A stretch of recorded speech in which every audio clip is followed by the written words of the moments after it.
All right. Do you want some news from your favorite human, Gary Bettman?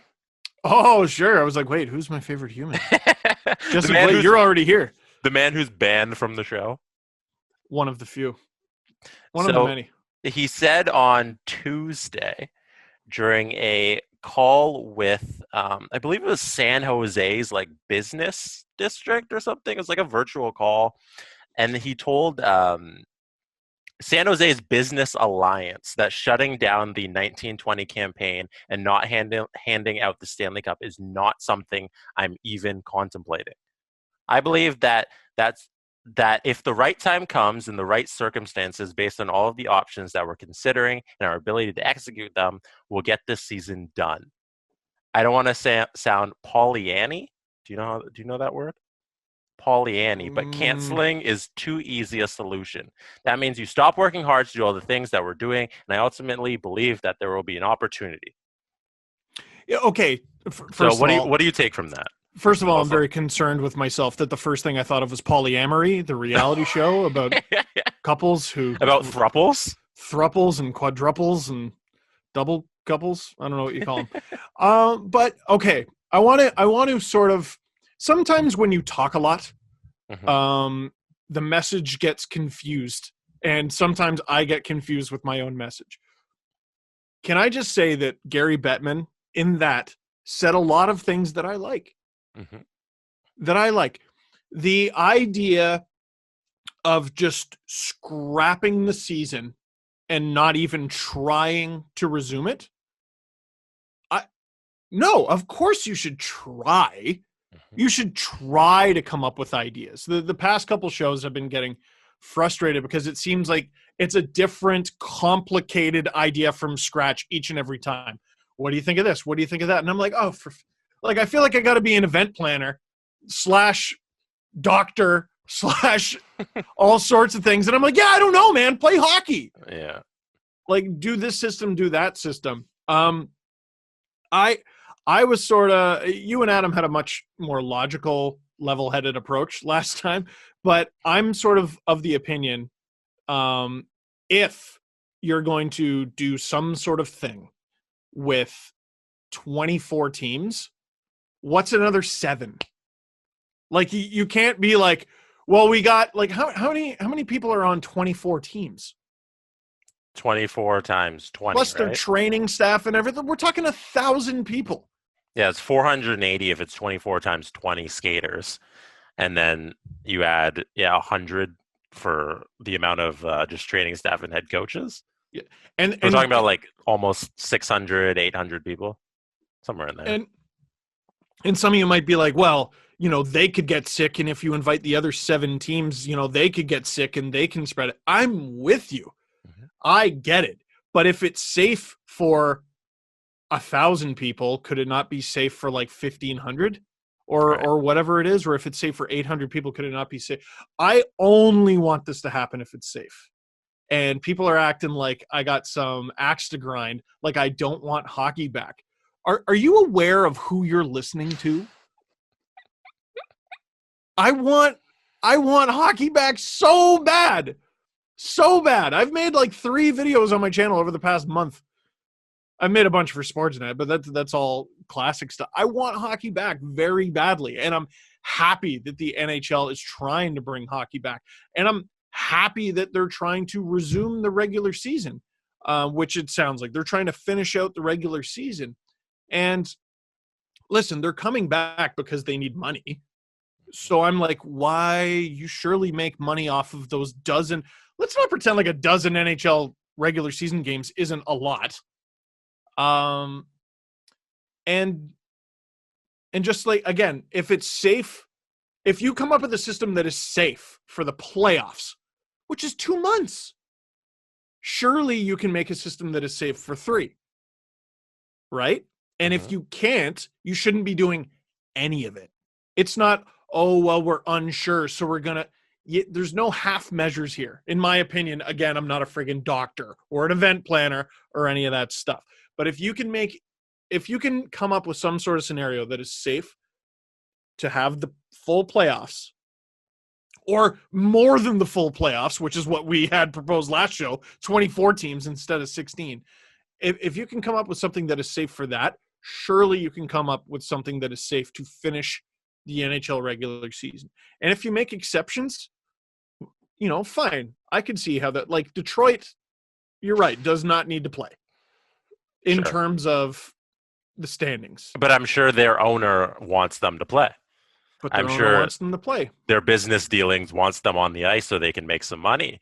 And there's a lot of hurdles that the NHL and all these sports leagues have to get over just to get to this point. Right? There's a reason like all of this is taking so much time. It's such a complicated discussion because it's not easy. It's not just bringing them and putting them on the ice. There's so many things to consider. There's so much to consider, and the hub cities and all that. And like, is this a good time to get into what Mitch Marner was talking about on his Twitch stream? That was an odd clip. Yeah, we can go there if you want. Just to bring it back a little first, though. Paulie Sure. Annie is overly cheerful, according to Google.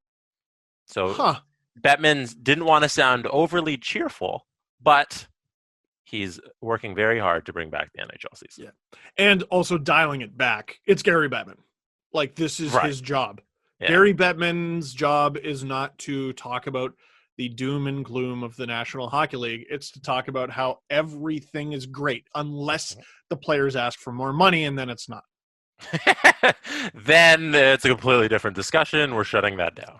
Right. And again, we've talked about it. I think he's really good at his job, which is to be the mouthpiece of the owners, really, and also manage their egos. And they want to get back to playing. They want to get back to making money.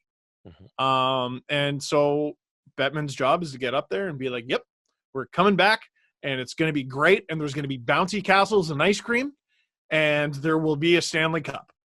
That's his job. So, like, it's my job to get fired up. I don't even get – I have a hard time getting fired up by Gary Bettman unless it's a really good one, because I know what he's doing. I know what his job is, and he wouldn't be doing his job if he wasn't trying to resume the regular season. And, the canceling the regular season is not something the commissioner never considered during a pandemic. Like, get real. It's PR, right? Mm-hmm. But listen, I want hockey back badly. Every hockey fan does. Yeah, I want it to be safe. Yes, and I think everybody agrees with we want it to be safe. We can't take resources from society. We know there are risks involved with bringing this many people to this sort of to one place, and I think that's what Mitch Marner was talking about on his does he play Fortnite or NHL? On his Fortnite. He plays. I think it's Fortnite. He plays shooters. I think he was playing. I want to say Modern Warfare, whatever. One of the ones that came out. Whenever I see a new shooters coming out that everyone's got, I'm like, that's not for me. I'm gonna die. It must have been Call of Duty then, because that was probably it. Back on again. Anyway, so during his video game stream, someone asked him about restarting the league, and he said, obviously, I want it to restart, but what happens if someone tests positive? What happens if someone gets really sick? And dies. And dies. He went to the drastic side, which you should always do in any discussion. You should always propose both sides. It's like, what if an NHL player gets COVID, they pass away because of it? Like, how does the league continue? And I think before you go into restarting the leagues, you have to outline that in some sort of new CBA clause, where it's like, okay, we're treating contracting coronavirus like an injury.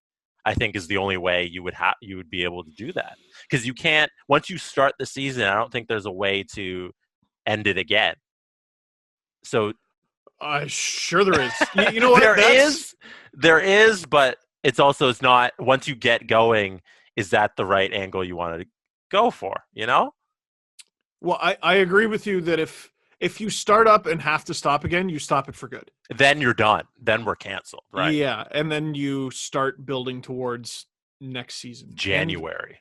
And like, I don't think it's a matter of, people look at it like it's a failure or you're giving up. It's not about you.